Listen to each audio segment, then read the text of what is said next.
I was what it called pre-diabetic, and I really thought, oh, this can't be happening, it'll go away, and it just doesn't go away. For most people, they say, you mentioned pre-diabetes, and it doesn't mean anything to them. It just means, well, I might get it. What they don't realize is if your blood glucose level is elevated, then you are sort of predisposed to that unless you make a change.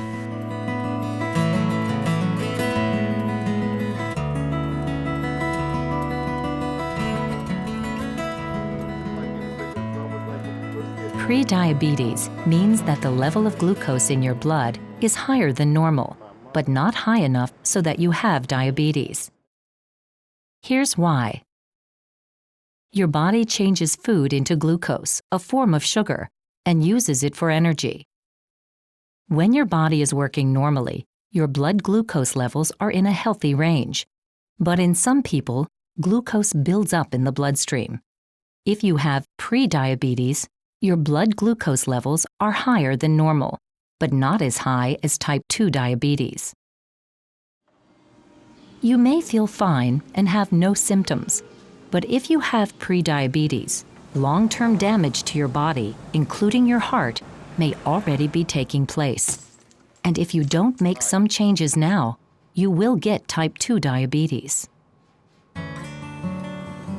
If you do develop type 2 diabetes, you are at risk for heart attack, stroke, circulation problems, kidney disease, eye disease, nerve disease, and amputation. There are many factors that make you more at risk for prediabetes. Some you can't do anything about, like your age, family history, ethnicity, having a history of gestational diabetes, or having a baby that weighed more than 9 pounds at birth. But you can work to change other risk factors, like low HDL cholesterol, the healthy type of cholesterol, and high triglycerides, high blood pressure, inactivity, and being overweight. People talk about weight gain in terms of how they look, but that's one thing in terms of vanity, but weight gain can definitely increase your probability or the possibilities that you'll have diabetes. To reduce these risk factors and manage your prediabetes, you need to make some lifestyle changes. Start by making a plan. Your plan should include working with your healthcare team to monitor your blood glucose, healthy food choices, regular physical activity, possibly taking oral medications, and finding support.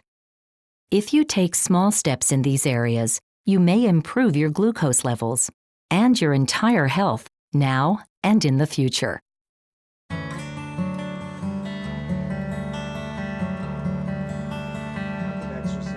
You and your healthcare team will monitor your blood glucose levels on a regular basis. These tests are the same ones used to identify your prediabetes.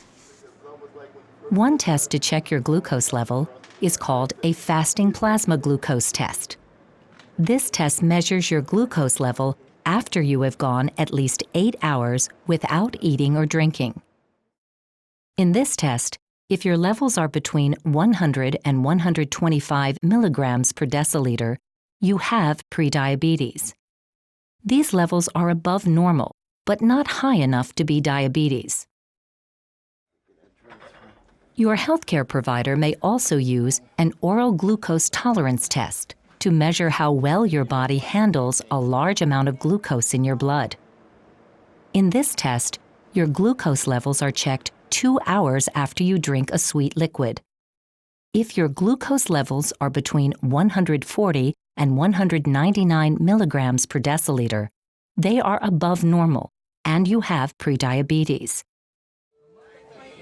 Another blood test, called A1C, measures the average amount of glucose in your blood over the past 2 to 3 months.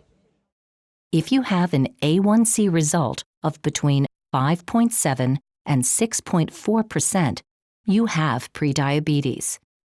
An A1C result of 6.5% or higher means you have type 2 diabetes. I'm tested every 6 months, which is good. But my recent glucose levels this past weekend were pretty high, so that's kind of scary.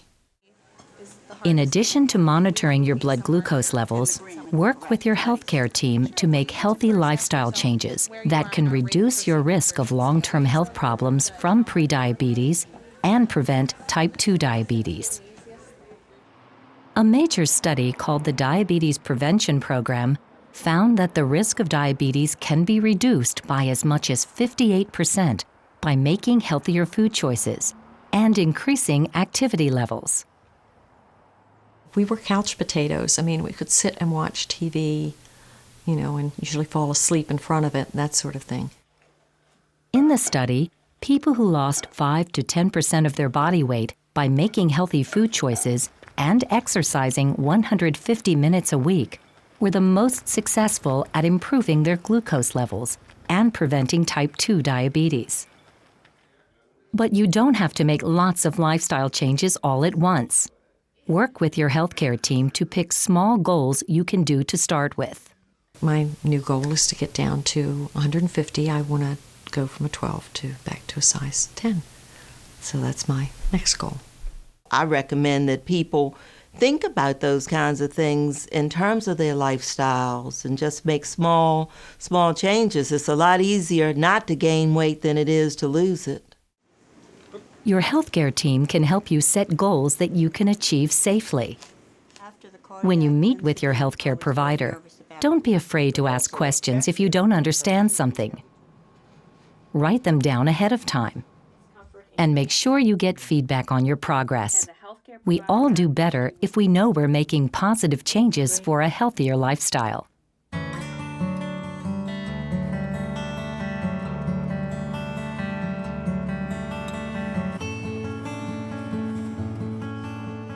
When your goal is to manage prediabetes, choosing healthy foods every day is a step in the right direction. I'm the one to buy groceries in this house. I have that duty, so I have to check everything, all the labels. Work with your healthcare team to learn what's in the food you eat and how to choose foods that are better for you. Most foods contain one or more of these 3 nutrients: carbohydrates, protein, and fat. Your body needs each. Carbohydrates are found in a wide variety of foods, such as breads, cereals, pastas, and whole grains, fruits, vegetables and beans, dairy products, candy, and desserts. They are your #1 source for energy. But choose wisely, because all carbs are not the same. Some carbohydrate foods are processed or high in refined sugar and should be enjoyed only in small amounts because they usually offer little or no nutritional value. Instead, try fresh high-fiber carbohydrates like whole wheat pasta or brown rice. Look for cereal made from whole grains. These fiber-rich foods tend to fill you up quicker and make you feel full longer, helping you to eat less. Fruits and vegetables are always good choices. In fact, it's recommended that you get at least 5 servings of fruits and vegetables each day. These give you the nutrients your body needs for energy and overall health. Good choices for protein include lean meats, fish, nuts, eggs, and soy. As well as giving you energy, protein helps your body heal and repair itself. I usually have a salad for lunch, maybe with some smoked salmon that I smoke myself or some chicken. I always like the breast of chicken.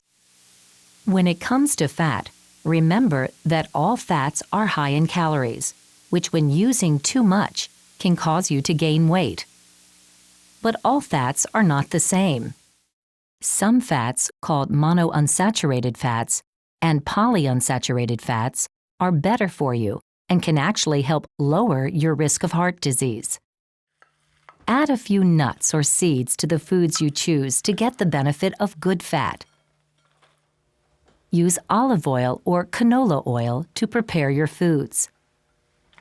Talk with your dietitian to find out which fats are best for you. At the same time, reduce the amount of bad fats you eat. They're called saturated fats and trans fats. One way to do this is to choose lean meats like chicken breast and seafood, and bake, broil, or grill what you usually fry. We try to prepare as simple food as we can. We prepare pasta or rice. We steam rice. All the sauces are very simple with just a little bit of olive oil on it, on top of it. When it comes to making healthy food choices, remember, everything in moderation. Take control of your portion sizes. When we do go out to dinner, what I order is different from what I normally would have done in the past. The key is just to have a couple bites of them. You don't eat the whole portion that they give you. Talk to your healthcare team about more ways to make healthy food choices, and start with one change today.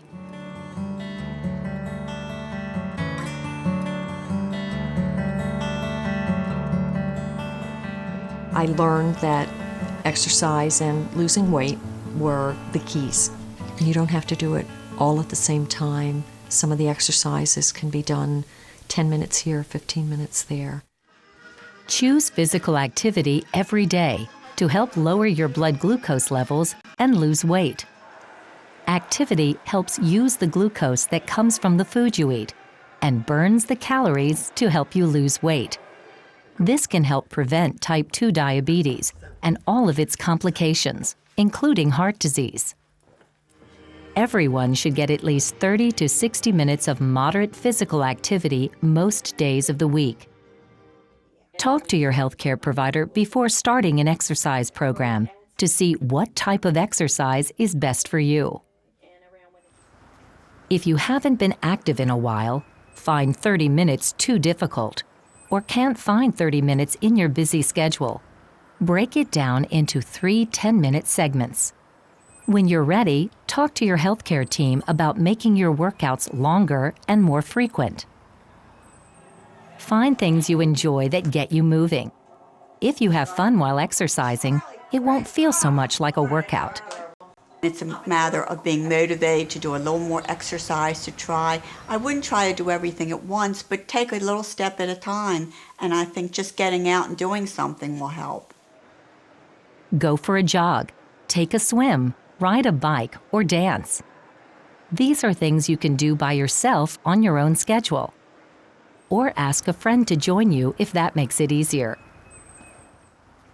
Walking is a good physical activity that almost everyone can do. Taking 10,000 steps each day can help you achieve and maintain your weight loss goals. As soon as I can, I walk to my office back and forth. That is a good exercise. I walk fast, and it's at least 20-25 minutes walk each way. I even calculated the distance between here and my office so I could have a good walk. On a normal day, most people take anywhere from 900 to 3,000 steps just doing what they always do. Try using a pedometer to count the number of steps you take in a day. Start with a lower number and add to it by doing fun things like walking with your kids after dinner. The little things count too. Park further away from the store and walk in. Pace while you talk on the phone. Pretty soon, you will reach 10,000 steps and be on the way to managing your weight. With daily physical exercise, you will burn off those calories, have better glucose levels, and improve the health of your heart. You will feel better and have more energy to enjoy a long, active life. I'm just more aware that it's more important than when I was younger. The muscles and all of those things when I was younger, the body was in better condition just as is. But I know as I get older that I need to take better care of my body.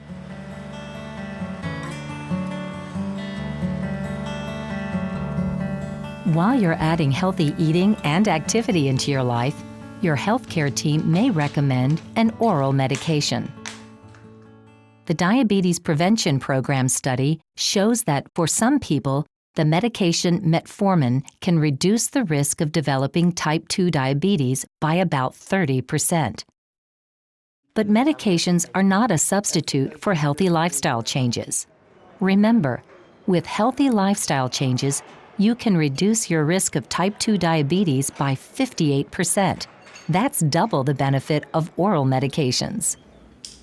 And remember to take all your medications as prescribed. Taking blood pressure and cholesterol medications if you need to may help reduce your risks of developing type 2 diabetes and heart disease, even if you don't feel bad or sick right now.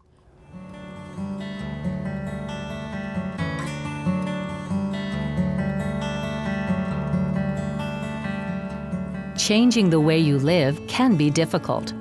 These are not changes you can make overnight. They must come gradually.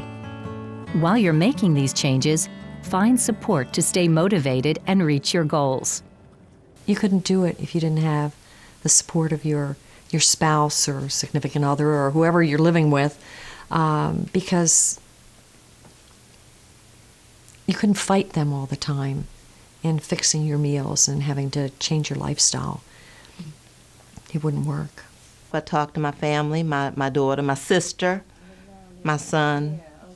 Those are the people, the family. Luckily, there are many places to find support. Talk to your family and friends when you're frustrated or need encouragement. You may be surprised at how willing they are to help you make changes. They may even decide to make some healthy changes themselves. Your healthcare team can also help. Remember, your goals are to exercise 150 minutes each week and to lose 5 to 10% of your body weight. If you are having trouble reaching these goals, your healthcare team can help you figure out why. Discuss the challenges you face, and don't forget to get feedback on your progress. You may be doing better than you think.